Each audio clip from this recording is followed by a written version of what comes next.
오늘은 대림절 첫 번째 주일입니다. 12월이면 한 해가 지나고 새해가 오는 그런 마음도 있고, 또 우리가 특별히 성탄에 대한 우리에게는 감격과 또 설렘이 있습니다. 믿음의 가족들만이 누릴 수 있는 이 놀라운 의미를 깨닫고 나아가는 시간, 이 대림절 기간에 우리는 성탄을 잘 기다리며 또 다시 오실 날을 고대하며 나아가는 우리 모두가 되어야 될 것입니다. 대림절은 세상의 구원을 이루신 놀라운 그 길을 걸으신 예수님께서 이 땅에 오시고 또 우리를 위해서 역사하시고 그 모든 것에 하나님의 구원에 순종하시는 그 길을 걸어가심을 우리가 생각하며 나아가는 절기입니다. 그래서 우리가 성탄에 대한 마음을 새길 때 우리가 항상 12월 25일이라는 날짜를 두고 우리가 이 시기를 지나며 나아가는데, 이 12월 25일이 성탄절이라고 하고 또 영어로는 크리스마스다 이렇게 말합니다. 성탄절은 뭔가 좀 거룩한 용어이고 크리스마스는 조금 즐길 수 있는 용어라고 생각하는 분도 있는데, 이 두 가지 다 놀라운 의미가 있습니다. 성탄은 그 말 그대로 거룩한 탄생, 존엄한 탄생, 무언가 이 부분은 다른 사람들의 출생과는 다른 특별한 탄생에 대한 의미를 가지고 있다면, 크리스마스는 그 탄생을 예배하는 의미가 있습니다. 크라이스트, 예수 그리스도, 그리고 메스라는 가톨릭에서 쓰는 미사, 우리에게 예배라고 하는 그 용어를 가지고 있기 때문에 예수님을 예배하는 의미가 바로 이 크리스마스의 의미입니다. 또 어떤 데에는 엑스마스라고 되는데, 이 엑스마스라고 읽는 것은 좀 잘못된 부분이고, 이 엑스라는 단어가 헬라어로 크리스토스의 그 엑스가 영어의 엑스와 같다 해서 엑스마스라고 하는데, 이런 다양한 불려짐 속에 각각의 의미가 그 가운데 있다는 것이, 이것을 알고 성탄을 보내는 것이 얼마나 귀한 것인가 우리는 생각해 볼 때, 우리는 성탄의 의미를 깊이 새기고 또 우리가 성탄의 감격을 가지고 예수 그리스도에게 나와서 경배하며 예배할 수 있는, 하나님과 그 놀라운 믿음의 역사 가운데 우리가 나아갈 수 있는 그 부분이 우리에게는 귀한 시간이 되는 것입니다. 2000여 년 전 예수님께서 이 땅에 오실 때 이스라엘은 로마의 압제 가운데 있었습니다. 로마의 어려움 가운데 일어나는 사상이 이제 계속해서 있었는데, 그것이 바로 메시아 사상이었습니다. 메시아 대망 사상, 메시아를 기다리는 사상이 이 팔레스타인 중심으로 인해서 계속해서 퍼져나갑니다.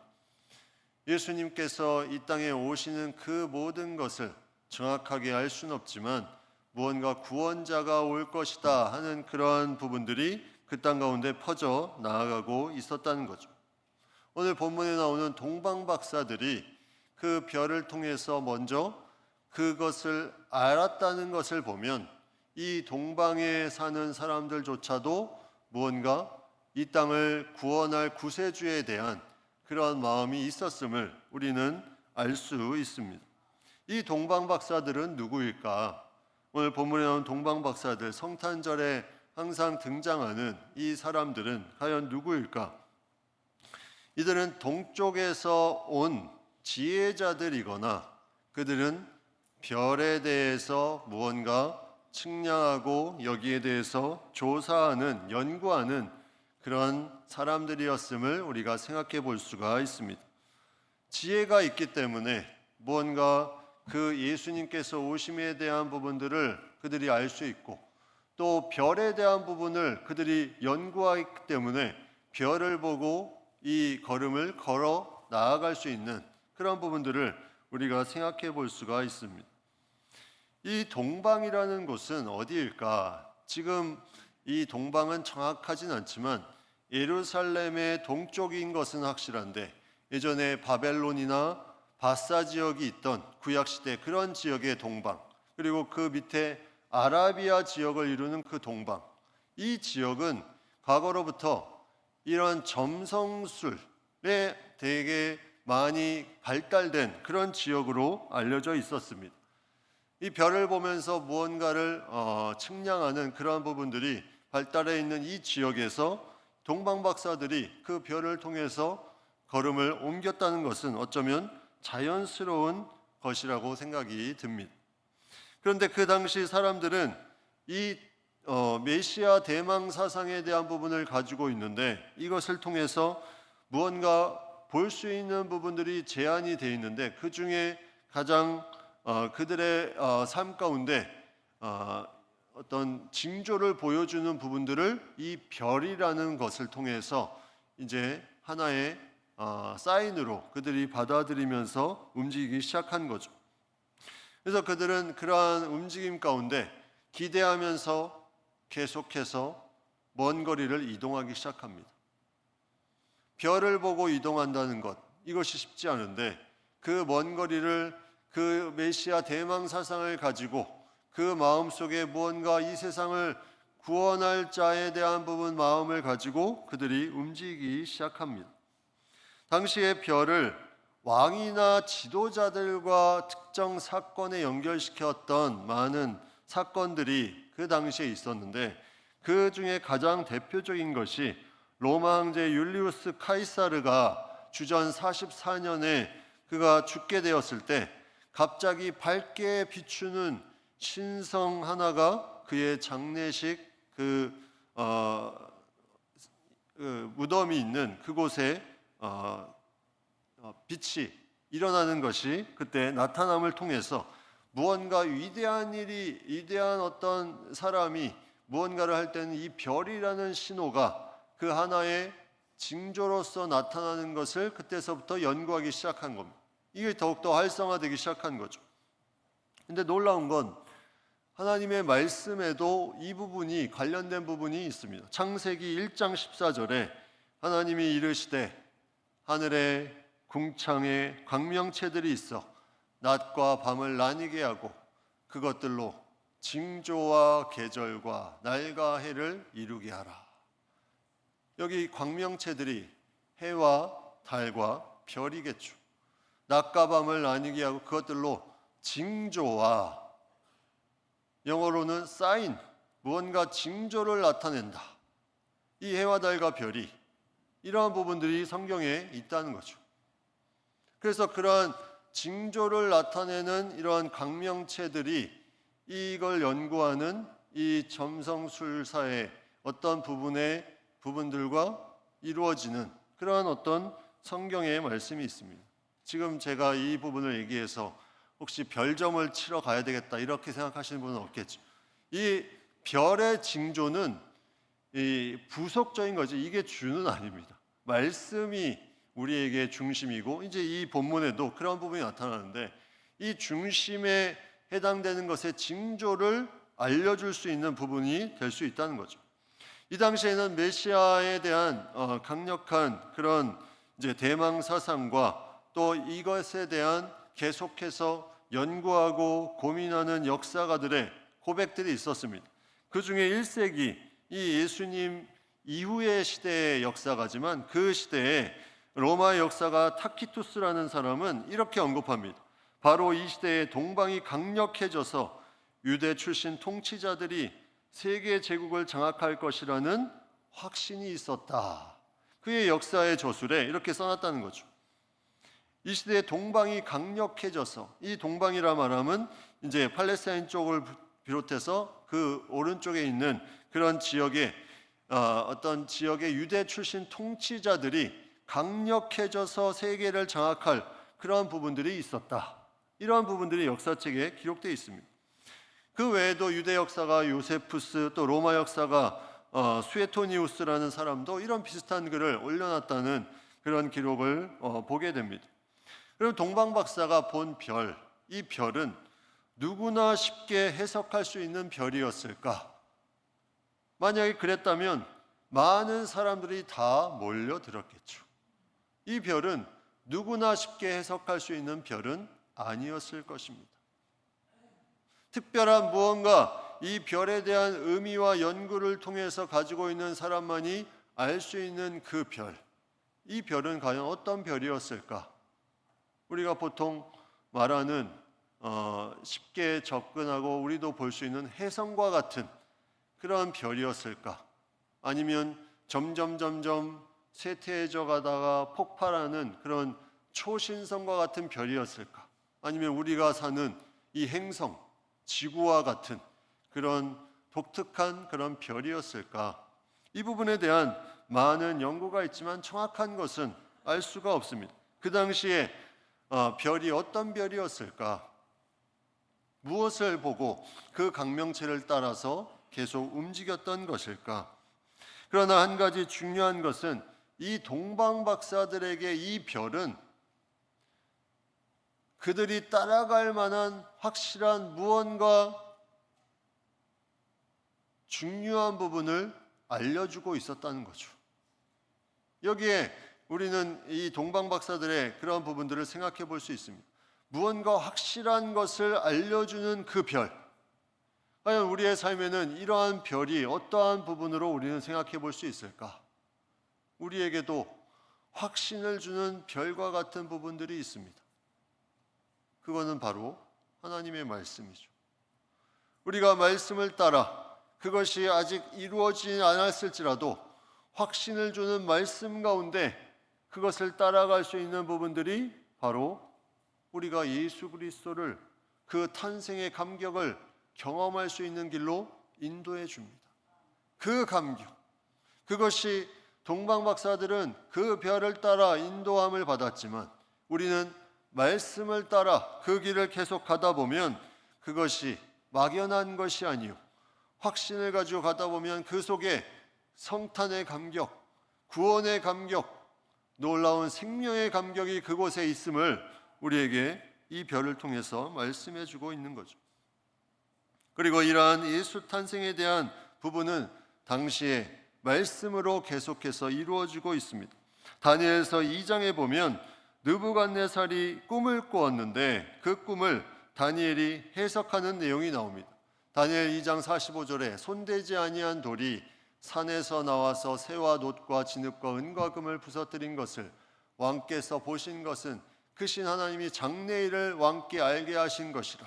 이 꿈은 참되고 이 해석은 확실하니이다 하니, 여기서 나와 있는 많은 나라들이 이곳에 상징적으로 들어가 있습니다. 첫 번째, 뒤에서부터 보셔야 됩니다.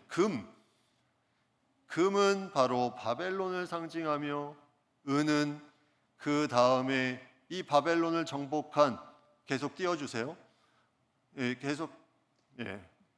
은은 바벨론을 정복한 바사를 상징하며, 또 진흙, 이거는 바사를 정복한 헬라를 상징하며, 놋과 진흙, 이 놋은 여러 나라, 그 헬라 이후에 여러 나라로 퍼져나간 것을 상징하고, 또 새는 바로 로마 제국을 상징하며, 여기에 제일 앞에 나와 있는 손대지 아니한 돌이 바로 메시아를 상징하는 말씀입니다.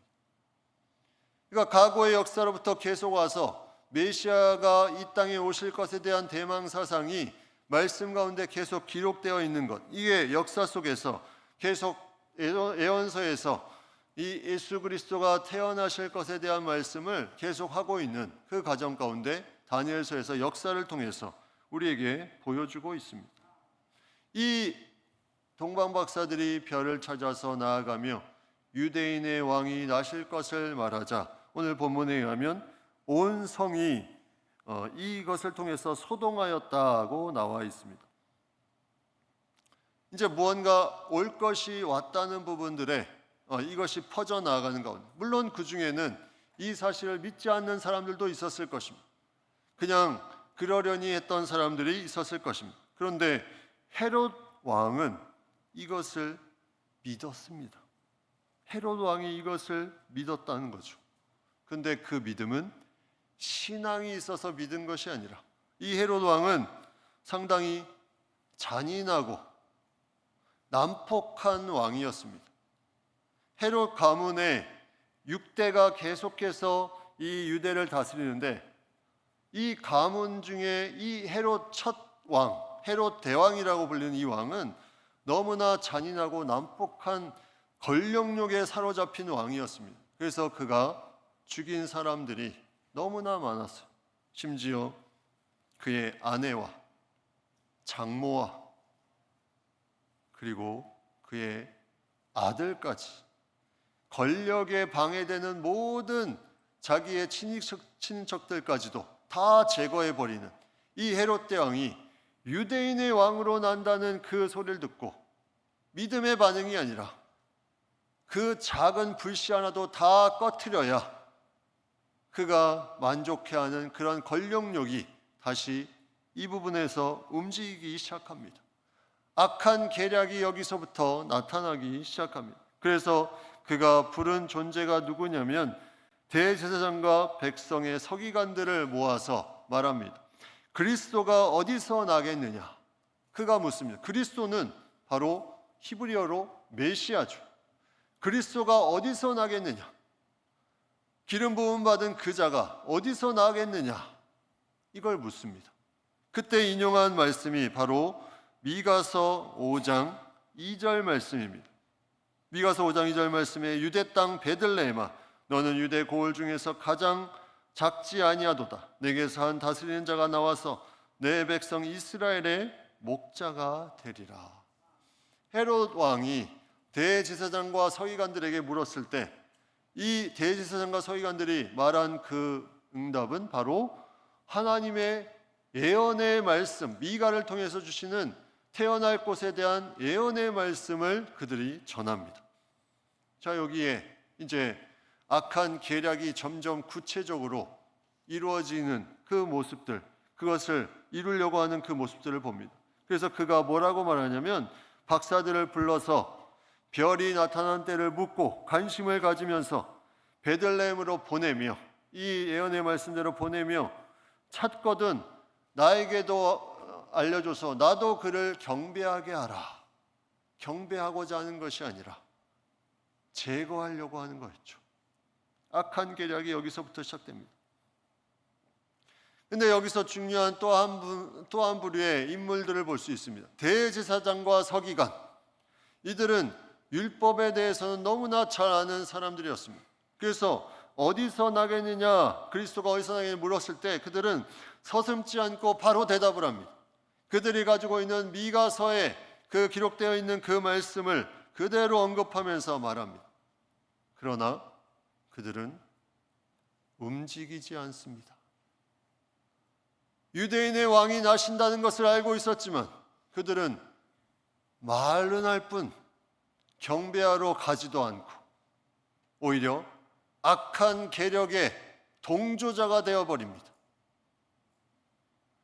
머리로는 많이 알고 있지만 순종하지 않는, 말씀을 따라 행하지 않는 그 삶, 결국 그들이 예수님을 어떻게 합니까?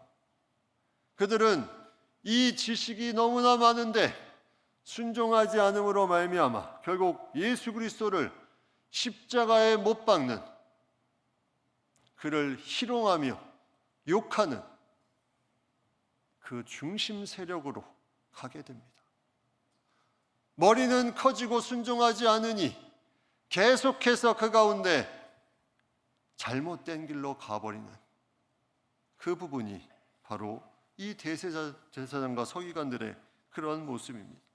우리의 삶의 성탄의 감격이 그냥 머리로는 아는 것이 아니라 내가 이것을 통해서 어떠한 순종을 할 것인가, 어떻게 예수님을 따라갈 것인가, 그 부분이 우리에게 있어야 됨을 이들을 통해서 말해주고 있습니다. 아무런 반응도 하지 않았다는 거죠. 이 귀한 말씀을 알면서도 동방 박사들은 그로 인해서 이제 가게 됩니다.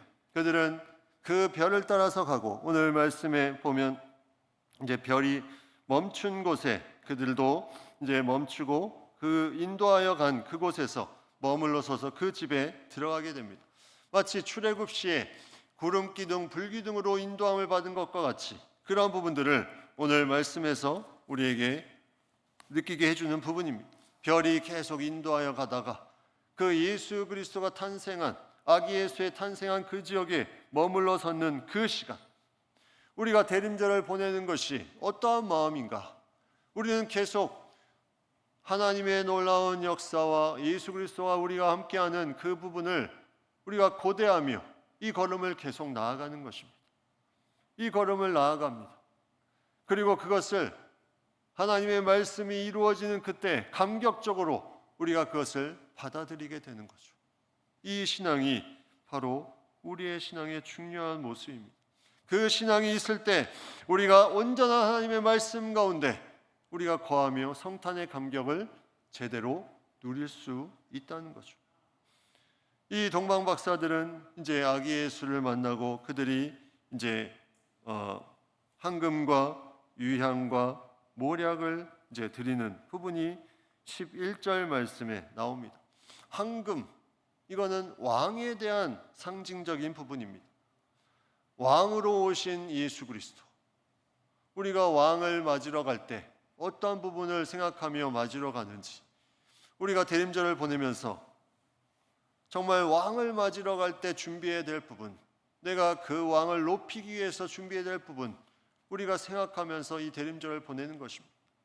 그 다음에 유향, 이거는 제사 드릴 때 쓰는 그런 중요한 재료인데 바로 제사장으로 이 땅에 오신 예수 그리스도를 상징합니다. 우리를 하나님과 화목하게 하신 그 모든 제물을 통해서 스스로 단번에 자신을 드리심으로 말미암아 하나님과 화목하게 하신 그 놀라운 사랑에 우리는 어떠한 부분으로 나아가야 되는 것인가. 그리고 모략, 이거는 죽음에 상징하는 그 방부제 역할을 하는 그런 썩는 것을 막는 그런 용도로 사용하는 부분으로 예수 그리스도의 죽음을 상징하는 부분입니다. 이러한 놀라운 하나님의 사랑, 예수 그리스도의 사랑을 우리가 황금과 유약과 모략을 통해서 우리는 생각해야 됩니다. 그리고 그것을 준비해 나가야 됩니다. 막연한 것이 아니라 내가 가지고 있는 왕에게 드릴 수 있는 부분이 무엇일까? 내가 하나님의 이 놀라운 해야 되는 그 사건 속에서 내가 감사해야 될 것이 무엇인가? 나를 대신해서 죽으신 예수 그리스도께 내가 어떠한 삶으로 헌신해야 될 것인가? 여기에 대한 부분을 구체적으로 내가 기록하며 기도하며 나아가는 절기가 바로 이 대림절입니다. 우리는 그러한 절기를 보내야 되는 거죠. 그것이 바로 우리가 이 시간에 내가 하나님 앞에 하나님의 자녀로 나아가는 아름다운 모습으로 우리가 나아갈 수 있는 것입니다. 오늘 말씀에 이러한 하나님의 사랑과 구원의 역사에 악한 계략이 계속해서 이루어집니다. 오늘 말씀 12절에 보면 그들은 꿈에 헤롯에게로 돌아가지 말라 지시하심을 받아 다른 길로 고국에 돌아가니라. 이 헤롯의 계속되는 악한 계략에 하나님께서 역사하십니다. 꿈에 돌아가지 말라. 동방 박사들이 그 꿈속에서 놀라운 계시를 받고 다른 길로 고국으로 돌아갑니다. 근데 오늘 읽지는 않았지만 그 다음 절에도 더 놀라운 보호하심이 있습니다. 그들이 떠난 후에, 이 동방 박사들이 떠난 후에 주의 사자가 요셉에게 현몽하여 이르되 헤롯이 아기를 찾아 죽이려 하니 일어나 아기와 그의 어머니를 데리고 애굽으로 피하여 내가 내게 이르기까지 거기 있으라.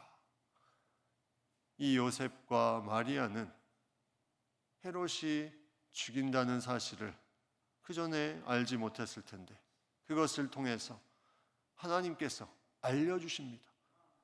헤롯이 아기를 찾아 죽이려 하니 애굽으로 피해 있으라. 실제로 이 피한 그 이후에 헤롯은 악한 계략을 그대로 행합니다. 그래서 이 베들레헴에 남자아이가 태어난 그 시간부터 2살 아래까지 다 죽여버립니다. 이러한 역사적인 사실 가운데 이러한 악한 계략을 뚫고 그 악한 계략을 승리하고 우리를 사랑하시고 우리를 구원하시기 위해서 이 땅에 오신 예수 그리스도, 그 사랑을 끊을 수 있는 그 어떤 것도 없음을 우리에게 확실하게 보여주는 사건, 우리는 그 감격으로 우리는 살아가야 될 것입니다. 로마서 8장 38절 39절 말씀, 내가 확신하노니 사망이나 생명이나 천사들이나 권세자들이나 현재일이나 장래일이나 능력이나 높음이나 깊음이나 다른 어떤 피조물이라도 우리를 우리 주 그리스도 예수 안에 있는 하나님의 사랑에서 끊을 수 없으리라.